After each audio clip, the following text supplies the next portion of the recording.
Derek Kunsken, I'm the moderator, and this is a panel about the intersection of technology and society. We've assembled a panel of experts to discuss both the sociological and the technological aspects of language and language preservation and AI.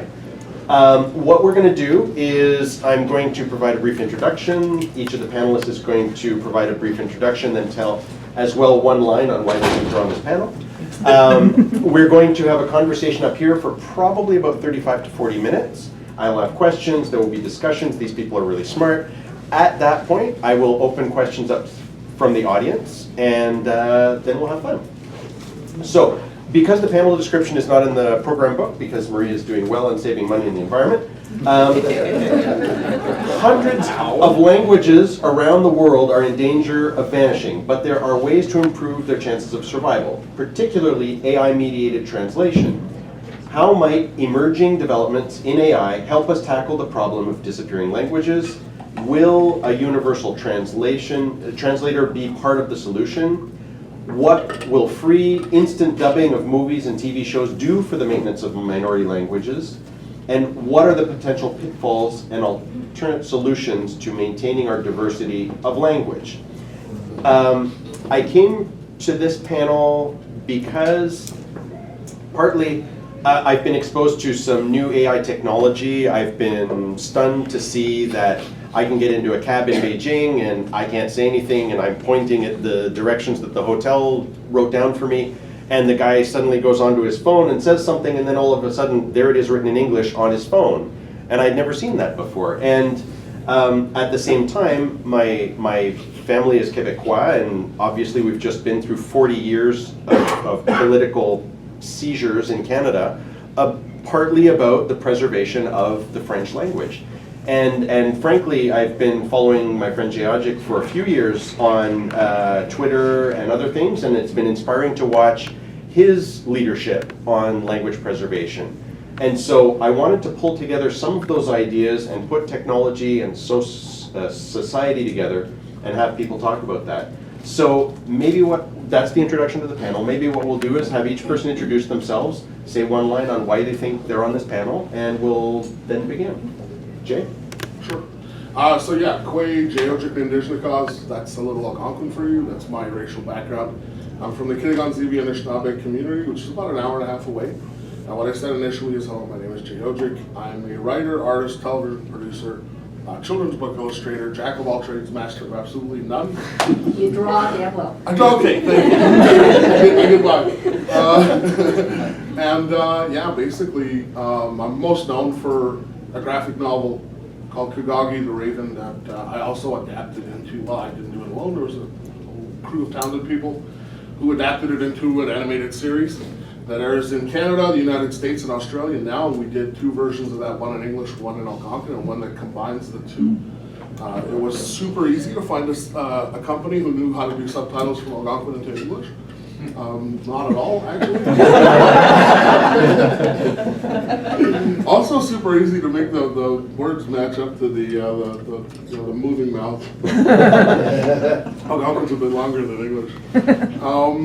And other than that, if you guys are familiar with Robert Munch, I drew Robert's last book, Blackflies, which came out 2 years ago, was a national bestseller here in Canada.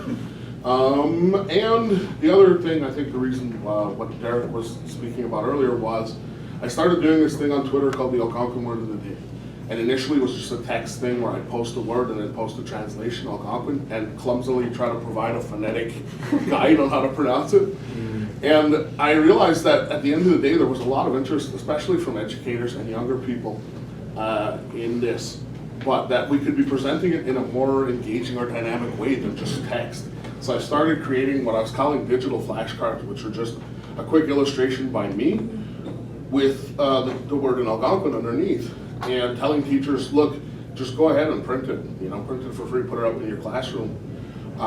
We did 3 different series of that. We collected them all, and they're all, if you want to see them, just go to jodjickshop.com, and again, if you don't have money to buy the prints, just print them out for free.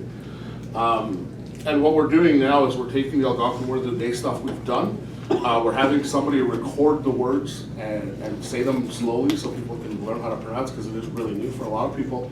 And providing animations and putting those on YouTube.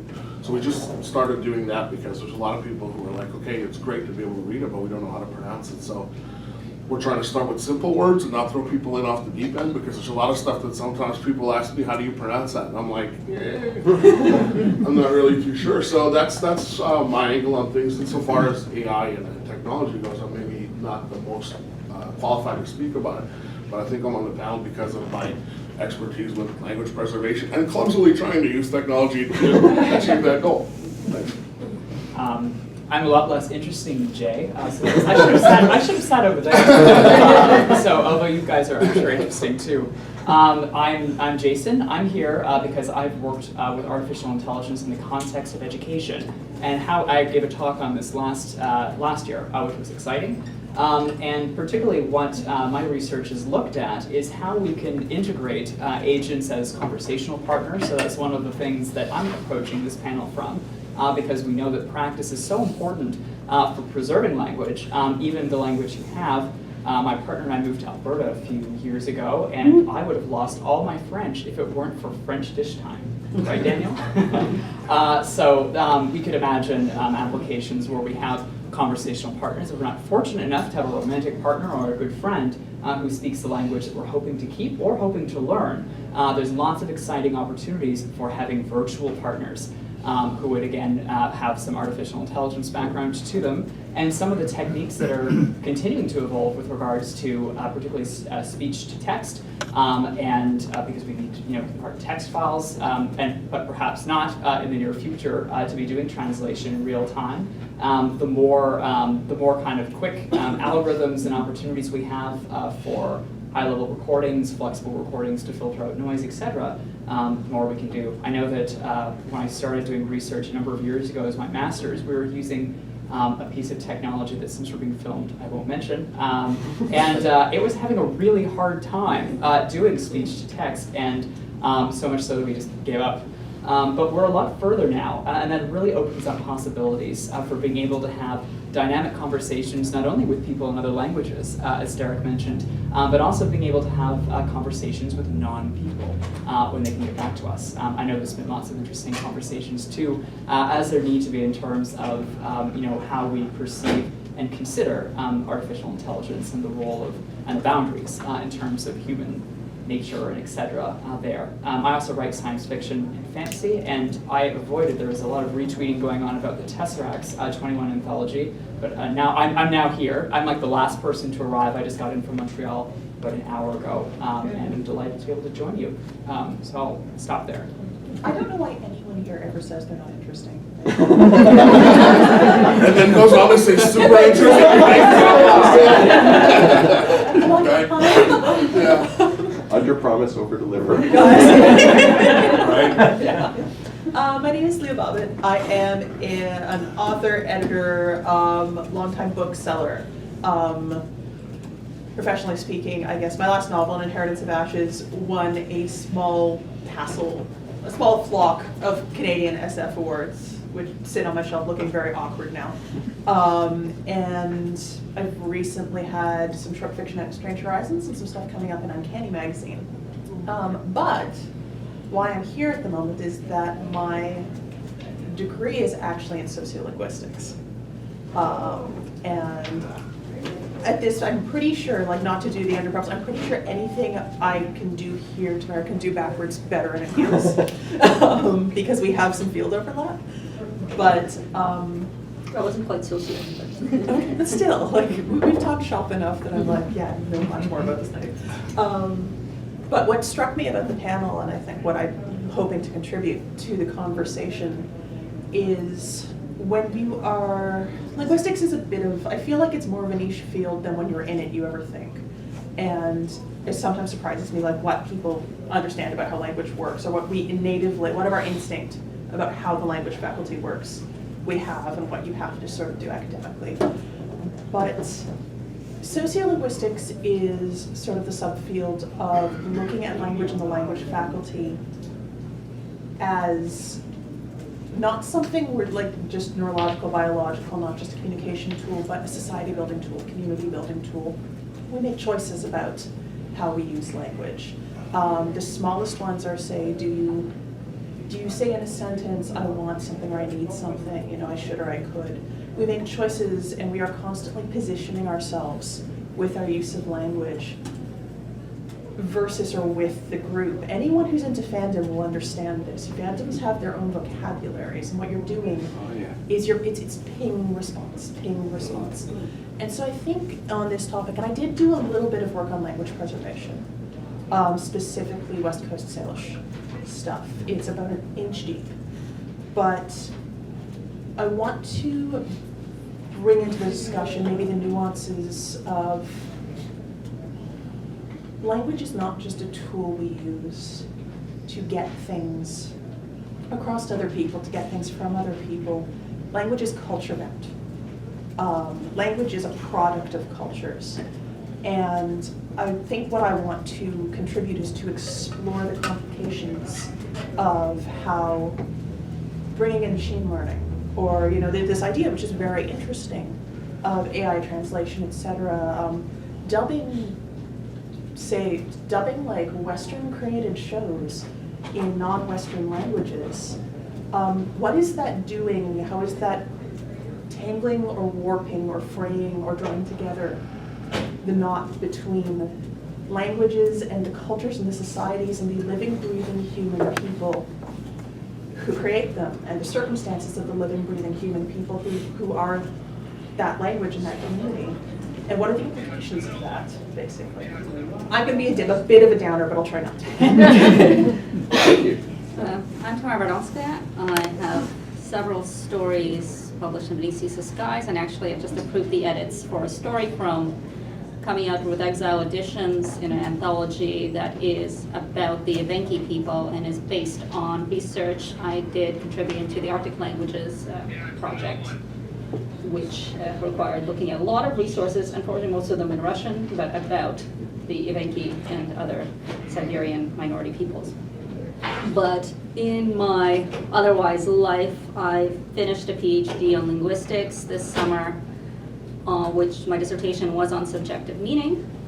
And currently I work for a certain company named after a river that has a certain AI that glows blue, and I am its Canadian English lexicon linguist.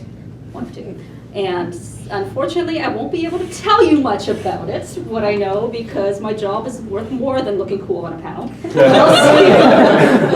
But I'll see what I can be able to say about this. Cool. All right, that's perfect. Perfect introductions from everyone. I'd like to lay out the field in the first place of what sort of scope are we talking about with technology, and so maybe Jason and perhaps Tamara, depending on what you feel you can say.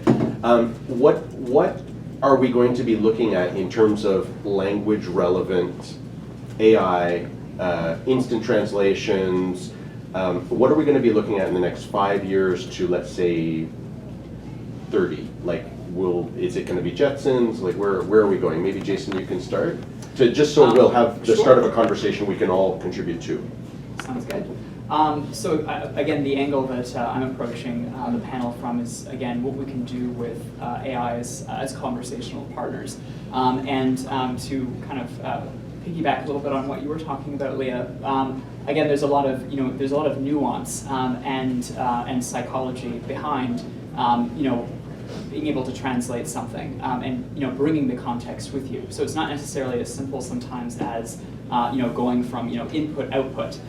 There's in that black box, and again, I can't speak with any authority in terms of machine language and neural networking and whatnot, because I'm on more the human and the psychological periphery of that.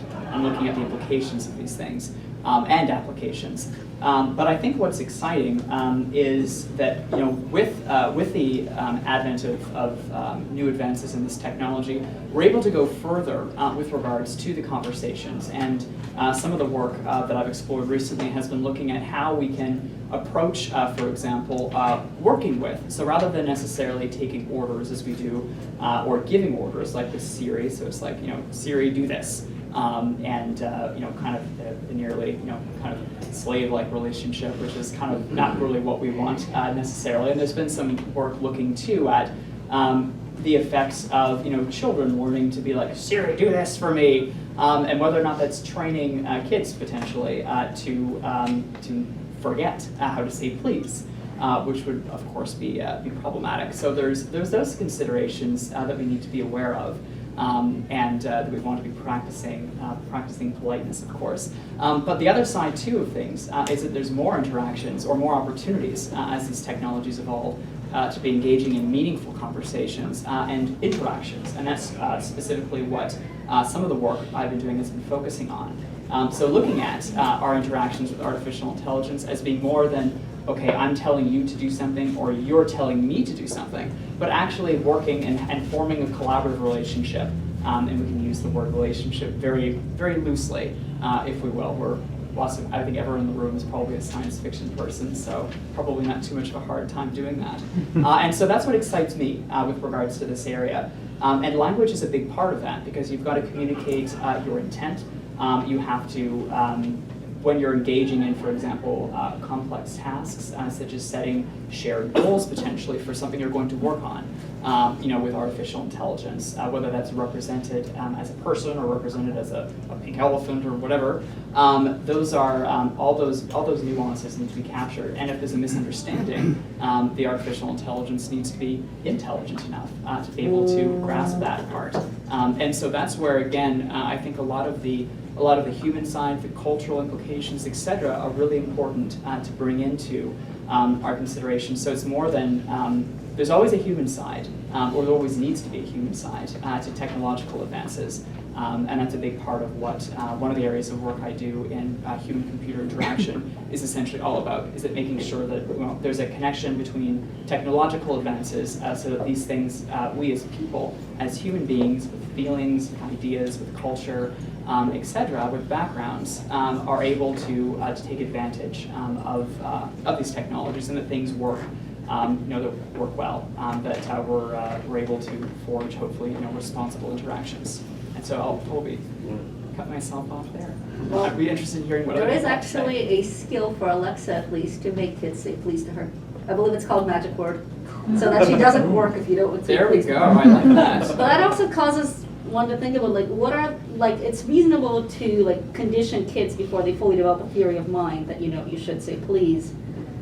Yes. But that made me think about whether it's ethical to require adults to do so, or whether they should be saying please because they empathize with the human or other entity on the other side, rather than because it simply won't work otherwise. The modeling comes in though, whereas if we have, for example, situations where kids are required to say please, but parents aren't, then that also creates interesting situations too. That model's power structure, very, Yeah.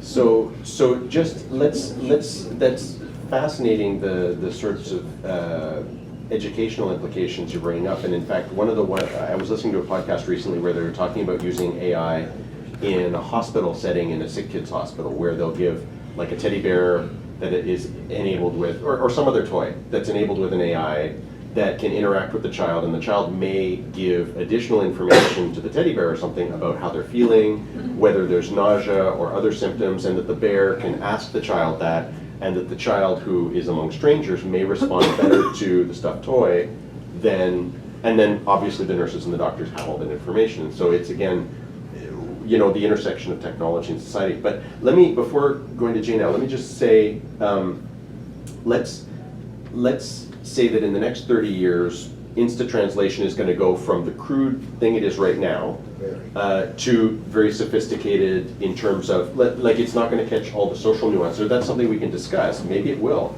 But I mean, let's say that mathematically speaking, it can get to a really good translation, because I hear even now that government translators between French and English are already using Google Translate to do the initial triage, and then they do the other 30 or 20%. And I know some of my stories that are translated into other languages are, they do an initial machine translate, and then the editors do 3 or 4 passes on that. So let's say that within 30 years, we're gonna get to really good 99% translation, both in speech recognition and in writing. So, Jay, if you had access to those tools now, in what way would you deploy them to reach kids who want to be learning, or who are trying to learn Algonquin? Can you see market gaps, let's say, that you would want to take advantage of? Sure. I think before I get into that, we're going to set the stage a little bit insofar as maybe people are not as aware of the situation regarding Indigenous languages and the state of the amount of speakers that are remaining. I've heard of one called Yagan in Chile, in Tierra del Fuego. There's one woman left who speaks the language. She's 88 years old. And they say that within the next 100 years, 60 to 80% of the world's languages will be gone. And that's a reality that we're looking at and saying, okay, well, what can we do about that? And then how can we use technology in these things? But within my own community, I've been asked a lot, how many Algonquin speakers are left? And I'm like, it's really hard to say because a lot of them are older people. And younger people don't really know who speaks the language and who doesn't, because a lot of us didn't learn when we were young. I wasn't born in the reserve. I was born off reserve. My dad left to find work because there was no work on the reserve. So, for myself, I know that for my dad and his siblings, Algonquin is their first language, but I only knew some small words here and there. And when we were doing the Kugagi show, it was important to me that we provided one in Algonquin because essentially the idea was, look, we're creating something that's dynamic and engaging, and it doesn't feel, and this is going to sound douchey, but it doesn't feel educational. It doesn't feel like, here, this is about learning. This is just check it out. It's a cool superhero show, and kids can watch it, and we'll sneak in the education. Although I guess I kind of ruined that because we're on camera, and I just spoiler alert, I was teaching you all along. So we're trying to do it that way, and there's no money in the budget for the show, so I paid for all of the Algonquin stuff out of pocket. Paid for the translation costs and the recording and the studio time and everything, because it's important that we do what we can. And I think that's really what it comes down to, is for me, a lot of the time, people will say, well, what else can we do? And I'm like, look, I really don't know what's possible using technology or using AI. So any chance I get to talk to a person like Jason or any of these people, I'll come away and say, look, what can we be doing that I'm not cognizant of, because I'm just some guy who writes and draws pretty well. But the advantage of that is that I'm also, and pardon me for my language, I'm a big, loud, noisy fucker. And I'm good at getting attention. And what that means is that I've been able to develop relationships with very big companies, whether that's Scholastic. And I can't get into the nature of it, but I'm telling you right now, what we do next is literally going to change everything. Because we got something really huge in the works, and I can't talk about it, but it's awesome. And I never would believe it possible when I was a kid. I also have a working relationship with Apple, because for me, to draw these Algonquin Word of the Day things, a lot of the time I'm in a train, I'm waiting for a plane, I'm in a hotel room, and I have an iPad Pro. I can just draw these on and just boom, I'll put it up online from there. So those are ways that I've integrated technology myself. But at the same time, we're starting to build these relationships with bigger companies. And I've heard of Google saying within the next, I don't even know if it's 30 years. I think it's a shorter time than that. They're saying the future of Google is artificial intelligence. And that's really what they're trying to do. They're trying to build this giant artificial intelligence neural network. And language is a big part of that. And one of the things that we're looking at with Algonquin is beyond just, I don't know how to explain this, but it's not just a thing of being able to communicate and talk to one another, but it's a way of thinking and a way of life. And there are concepts that we have in Algonquin that don't necessarily translate into English. One of the things that I learned when we were making the Kugagi TV show is in Algonquin there's no word for war. Imagine that. Imagine we lived in a world where there was just no word for war because there was no concept of it. The power of that. So we're trying to take those things and say, okay, look, how do we preserve the language as is, but not only that, make it work for today's world, because that's a whole other thing. And I'm not sure I'm comfortable being the point man on that, by any stretch. So we got to work with people who know the language and are aware of what we should be doing and what we should be aware of. One of those things, when we were creating the TV show, it's very reminiscent in a lot of ways of Spider-Man. So as Kagagi, who's a superhero, is fighting villains, he's making fun of them. Now, he does that because he's insecure, because he's scared, because he's fighting giant monsters and stuff. But at the same time, my translators, who are two great educators, are coming back to me going, look, we don't have these insults in Algonquin. And I'm like, oh, okay. And they're like, yeah, there's no like slanderous terms like we don't, you know. And I'm like, well, what if we take like this word and that word and we mash it up and, you know, so we're like putting these words together. I'm like, cool, that's awesome. We can get it done because you've got 50 million things on the go. And, you know, so you're dealing with TV networks and advertisers and all these things. And then I realized at the end of the day, I'm like, you're a legacy now. You're the guy who added like insults to the name. Your language has been around since time immemorial. Good job, guy.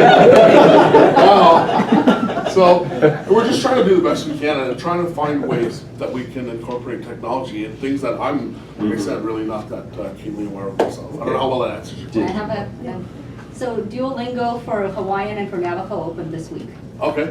Which is, I think, super cool enough that even though it got kind of jaded for Duolingo in French and German, I might actually try them for Hawaiian and Navajo. Yeah, yeah. Which does also pave the path that there'll be more, like Hawaiian and Navajo are among the most spoken indigenous languages right now, but lesser ones, smaller population ones would also make it. I know in Australia, just real quick, I know in Australia they've been trying to digitize a lot of the indigenous languages there because I think there are over 300. So I don't know how far they've gotten with it, but I know there's been a few things, but I don't know the success they've had with it either.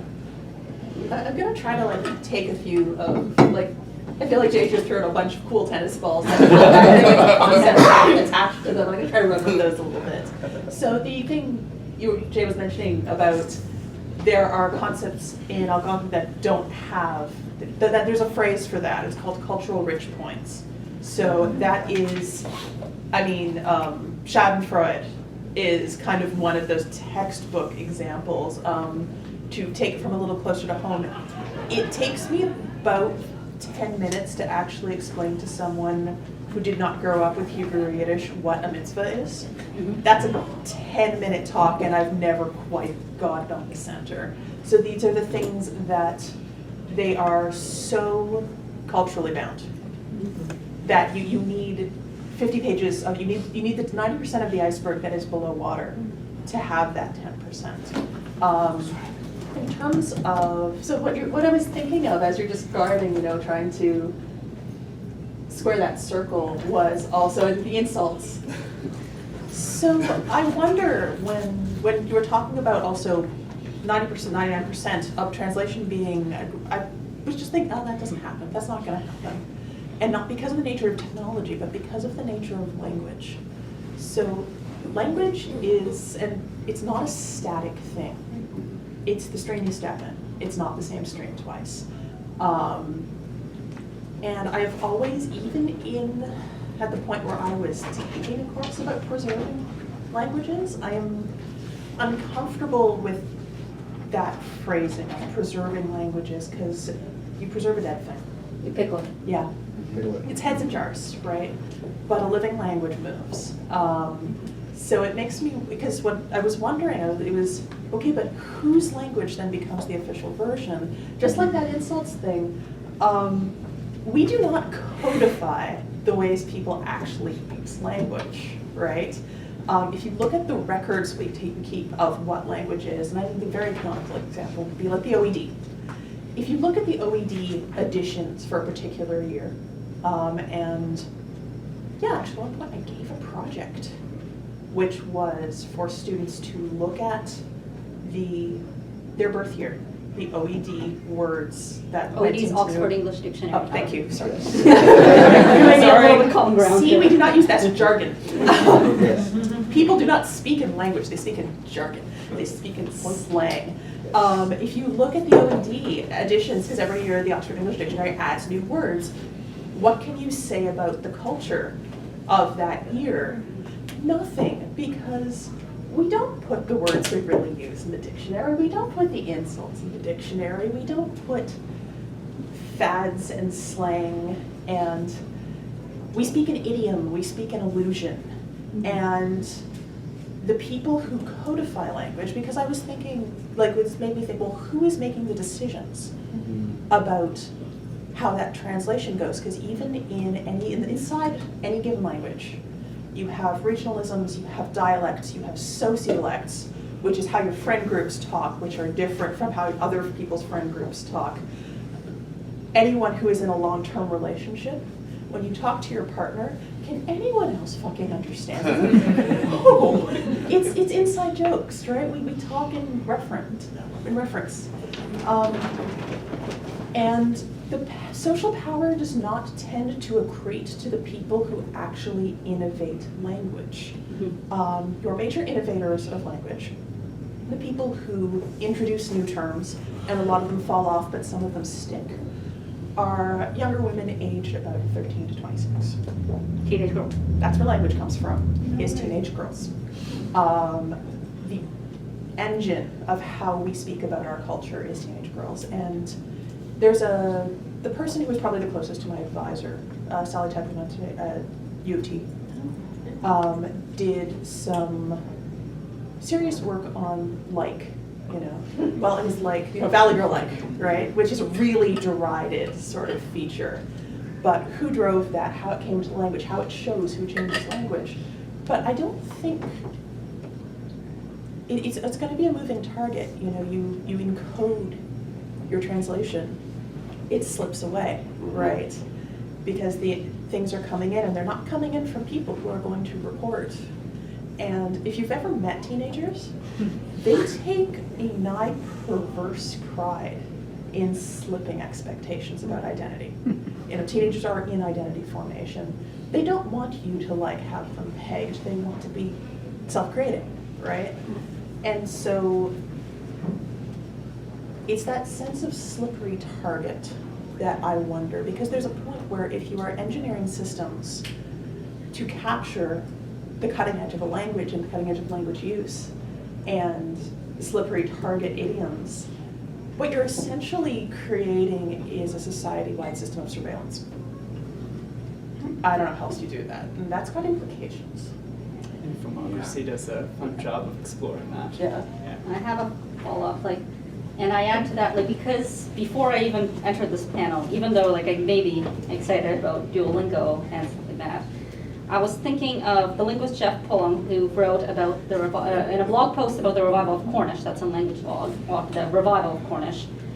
He gives what is one of my favorite paragraphs about language preservation, which is, "Let me remind you what is necessary for a language to be living.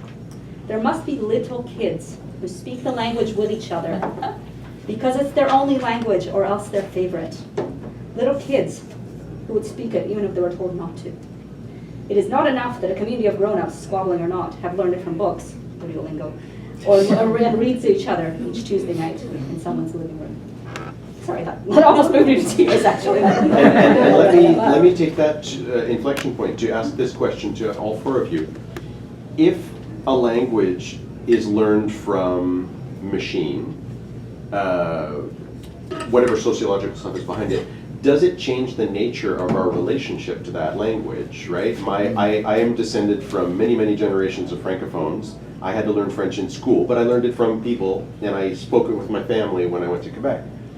But if, and that's somewhat of a connection, that's different from a machine. So if you learn it from a machine, if you learn it from an AI, if you learn it from, your super Duolingo, which, can walk and talk and make coffee while it's teaching you French, or Algonquin, or whatever language we want, how does that change our relationship to the language? Thoughts?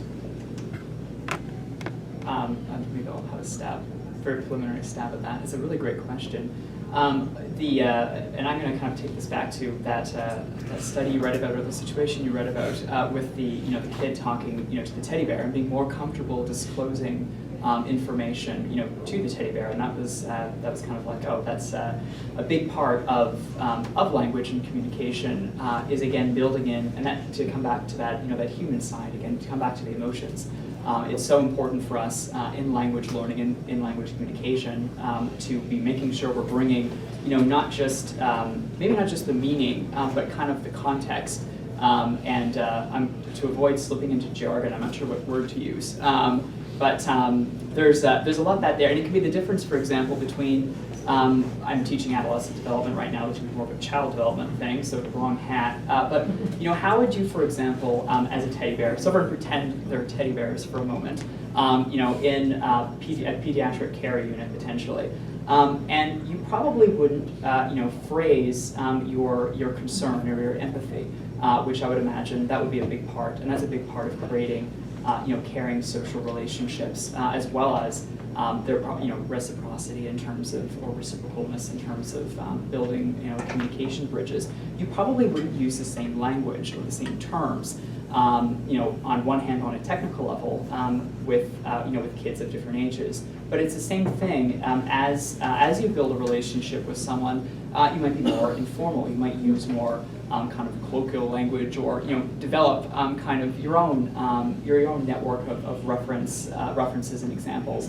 And so that's a part of this conversation, in a sense, that I'm interested in. Is it's kind of more the use and the application, how we think about, Derek, to go back to your question a little bit more directly, what that could look like in a different context. I think it's important to I guess the word context is really big. It's what is not only the best word, but what's the most appropriate part of that language to be using, and how could machines intelligently adapt, for example. So if there's a sense amongst, for example, a pediatric unit, that something's, there's a piece of the puzzle that they're missing to help a kid feel better, and there might be some information that's not being disclosed. What are some different approaches, different things that our AI teddy bear could say to put the kid at ease, to be like, well, and to perhaps also ensure that I am listening, I do care, even if it doesn't seem important to you. It is important to me, and so trying different things, because different things work with different people. And one of the studies that I published in the last couple of years found that people had very different emotional reactions when they were interacting with different artificial intelligence tutors. And this also interacted with who they were as people, their personality traits, and their emotional dispositions. These influenced how they would react to these 4 different agents, if you will. And so everyone interacted. We had a study of maybe 120 people or so, but we found, again, these interesting differences in how people felt towards these agents based on who they were.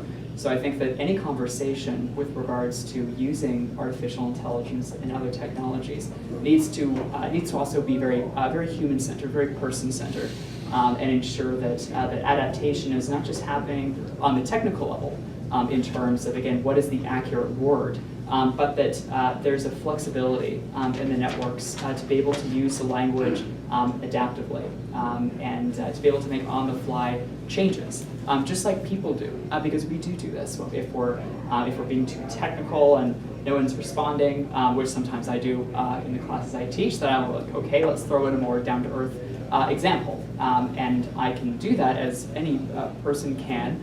To varying degrees, from for example, monitoring engagement, or being glazed over. I'm teaching a really early morning class this year, so there's lots of that. I've contributed that sometimes, not to me, but that we're all really tired, and I might be on my 3rd cup of coffee, but not all my students are. So I'll open things up for other people. That's that question of register, because that feels like it slides right into the question of not artificial intelligence, but artificial emotional intelligence.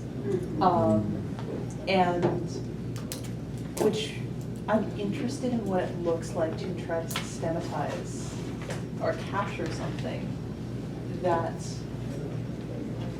is so idiosyncratic. It's about. Sorry, can I have the inside voice? I'm interested in what it looks like to try to capture and systematize empathy when we are very shaky frequently as people on the practice of it in our own day-to-day. We're not good at this. And Maybe AIs will eventually be better. that's,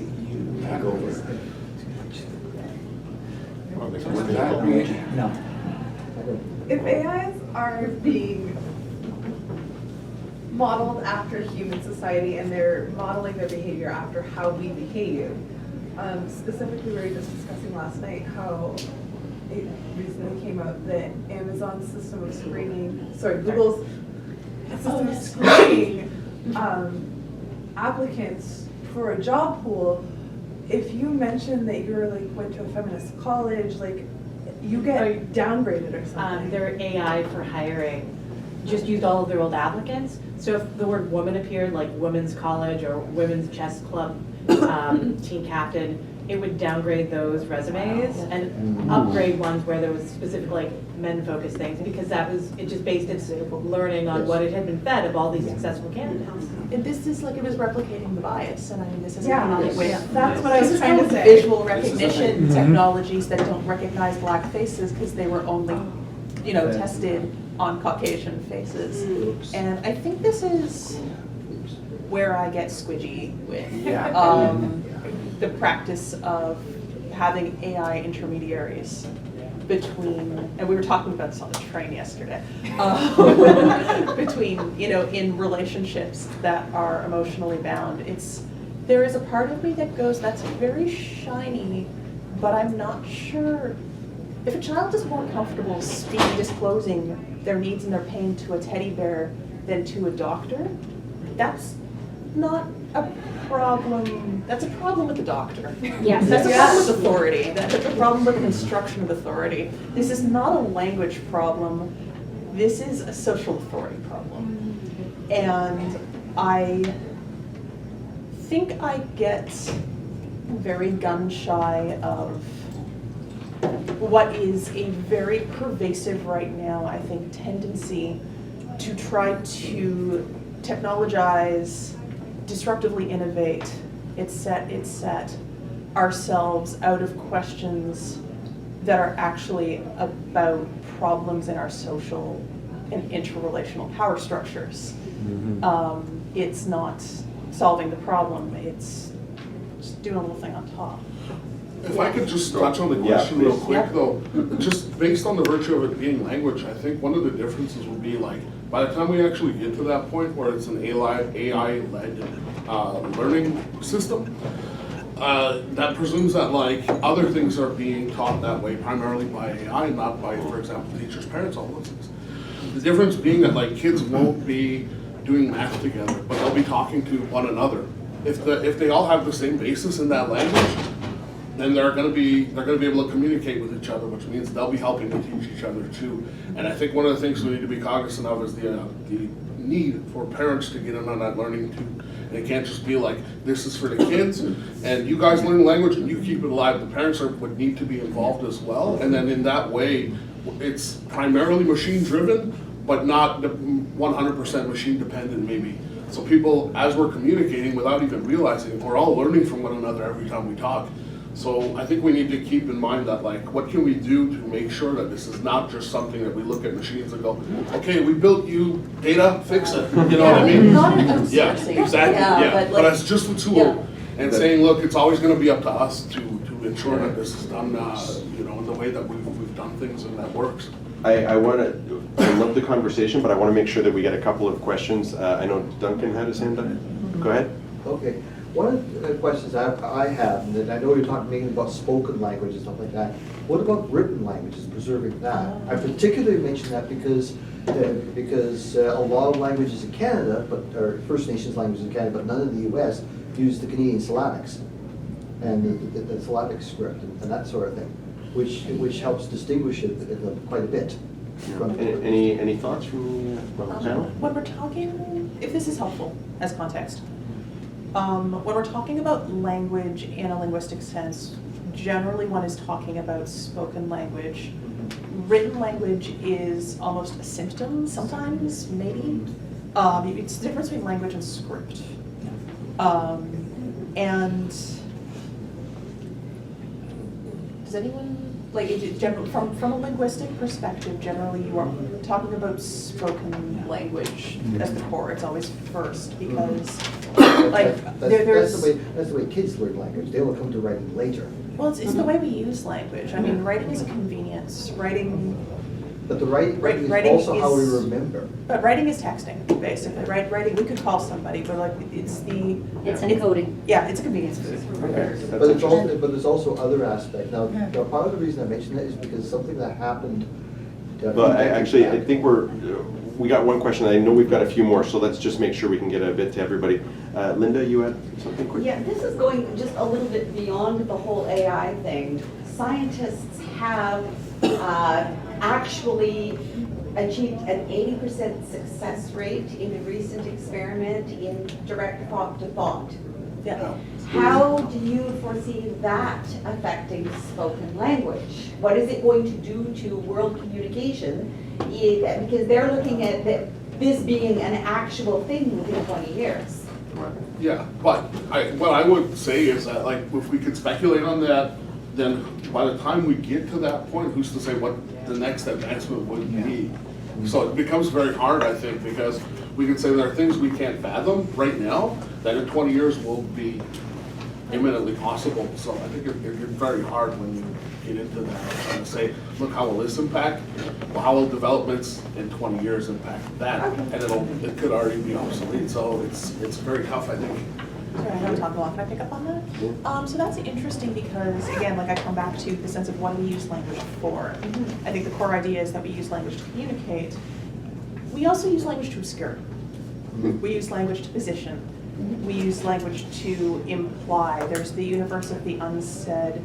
Do you want someone actually knowing what you're thinking of? Oh God, no. Like if you can think of the fact that straight brain to brain honesty opens up the universe of social awkwardness. It's like a giant sitcom world just drops. It's what we use the tool for, and it's all those silent uses or the uses we don't instantly center and acknowledge have equal, if not perhaps more, validity and necessity in the way that we would either have to reconstruct our society, and people don't do that very often, or you would see people going, oh, that's neat, oh, good, I love you still. It's nice. Let's do a bit of lightning round, because Natasha had her hand up. No, I can. Okay, Charlotte?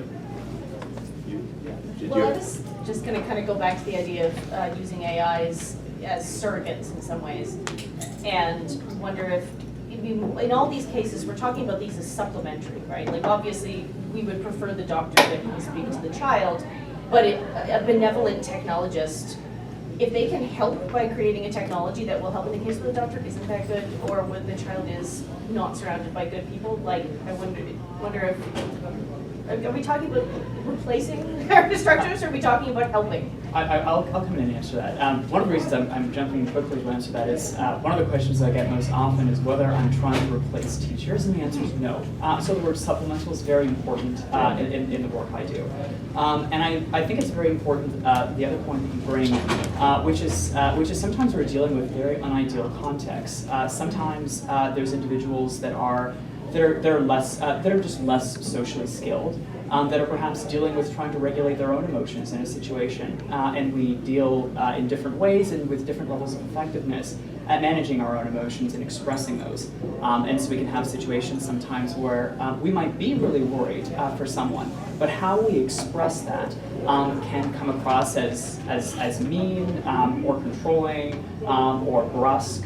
And in some situations, we can have, and probably with this teddy bear study, one of the reasons I imagine it being so beneficial is there's so many professions today where people are stretched incredibly thin. Teaching is one of them. And that's one of the exciting that's one of the things we're excited about in terms of applying artificial intelligence to education, is to provide students who can't afford tutors, and in some cases, students who might be particularly shy at bringing up something they don't understand or are not comfortable with. And sometimes even with great teachers, there's all these interactions between different types of emotional dispositions, personality dispositions, and that's where, and I like that term, benevolent technology. That's definitely what many of us in the area of computer-human interaction are aiming for. Is to try to fill some gaps where there's the potential for people to not have an opportunity to talk to someone, where there might be a need, and there might just not be someone around, or there could be people around, and people who are around who do care, but are just not. I don't know how to express that in a constructive, healthy way. I would like to take the 4 or 5 other questions, but every panelist here has a Twitter handle and stuff, and one of the great ways you can follow up with a panel at a conference is to buy these people a beer later on. So if you want to continue asking questions later on, then please give a hand to our panelists and